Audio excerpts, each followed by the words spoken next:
এই যে dialysis machine আছে, এই মেশিনের কাজ হলো আমাদের শরীরে যে বিষাক্ত পদার্থ কিডনি বিকলের কারণে যেগুলো শরীরে জমা হয়েছে সেগুলো এই মেশিনের মাধ্যমে বের করে দেওয়া হচ্ছে।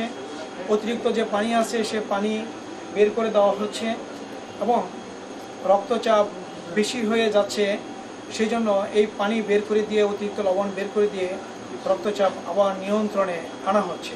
তো ডায়ালিসিসের জন্য কিন্তু আমাদের প্রথমে একটা ফিস্টুলা করতে হয়েছে, যেখানে একটা দাগ দেখতে পাচ্ছেন, এটাই কিন্তু বলা হয় এভি ফিস্টুলা।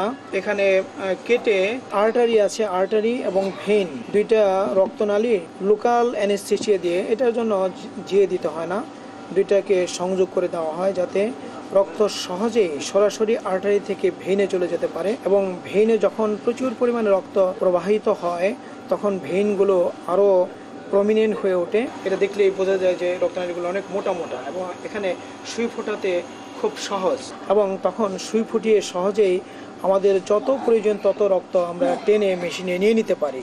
এখানে দুইটা সুই ফোটানো হয়, একটা সুই দিয়ে রক্ত টেনে মেশিনে নেওয়া হয়, সেটা লাল রঙের, আরেকটা সুই দিয়ে আবার এই মেশিন এটাকে রক্তকে পিউরিফাই করে আবার পাঠিয়ে দিবে, সেটা ব্লু রঙের।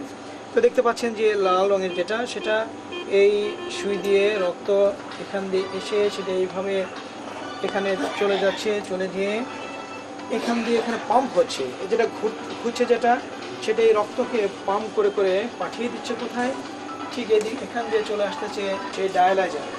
ডায়ালাইজারের ভিতরে দেখবেন যে অসংখ্য ছোট ছোট ফাইবার আছে। এই ফাইবার কিন্তু হলো ফাইবার, হলো ফাইবার মানে ভিতরে ছিদ্র আছে এবং সেই ছিদ্র দিয়ে রক্ত যাচ্ছে। এবং উল্টো দিক থেকে আরেকটা পাইপ আছে, এই যে পাইপ, এই পাইপ দিয়ে এক ধরনের ফ্লুইড বা তরল পদার্থ আসে যেটাকে ডায়ালাইজার বলা হয়। এবং সেই ডায়ালাইজারের মধ্যে সেখানে পানি আছে, সেখানে sodium, potassium, bicarbonate, calcium, magnesium, আমাদের দেহের জন্য যা যা প্রয়োজন সেই জিনিসগুলো আছে। এবং কতটুকু সোডিয়াম, পটাশিয়াম, ম্যাগনেসিয়াম থাকবে সেটা এখানেই টিপে টিপে প্রোগ্রাম করে আমাদের ডায়ালাইসিস টেকনিশিয়ান যারা আছেন তারা ঠিক করে দেন, এবং সেই অনুযায়ী রোগীর জন্য যেটুকু প্রয়োজন ঠিক সেইভাবেই সেই ফ্লুইডটা তৈরি হয়ে এই মেশিন তৈরি করে দিবে।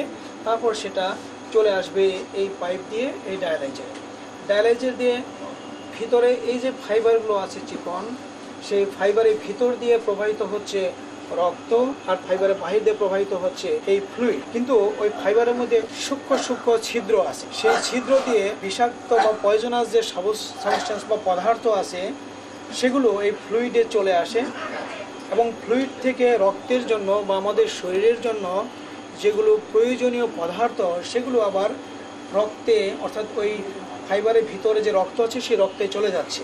এভাবেই দূষিত রক্ত এই ডায়ালাইজারে প্রবেশ করছে এবং এখান দিয়ে সেই ফ্লুইডগুলো যখন উপরে যাচ্ছে সেগুলো আস্তে আস্তে বিষাক্ত হচ্ছে, আর এই দূষিত রক্তগুলো যতই নিচে যাচ্ছে ততই এগুলা পিউরিফাই হচ্ছে, এবং শেষে পিউরিফাই হয়ে সেই পিউরিফাইড ব্লাড এই টিউব দিয়ে চলে আসতেছে।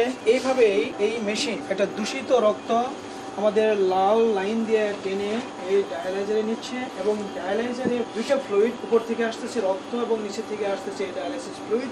এই দুইটার প্রবাহের মাধ্যমে দূষিত রক্তগুলো বিশুদ্ধ হয়ে আবার চলে আসে এবং ব্লু লাইন দিয়ে সেগুলো আবার দেহে প্রবেশ করছে। এভাবে ঘুরে ঘুরে ঘুরে ঘুরে কিডনি বিকলের কারণে যে রক্তগুলো দূষিত হয়ে যায়, আমাদের শরীরে যে সমস্ত বিষাক্ত পদার্থগুলো আস্তে আস্তে জমতে থাকে, সেই জমা বিষাক্ত পদার্থগুলো এই মেশিন দিয়ে আমরা প্রতি 3 দিন বা 2 দিন পর পর পিউরিফাই করছি। এবং এভাবে সপ্তাহে সাধারণত 3 দিন যদি ডায়ালাইসিস করে তাহলে একজন মানুষ কিডনির সম্পূর্ণ বিকল হয়েও সুস্থ জীবনযাপন করতে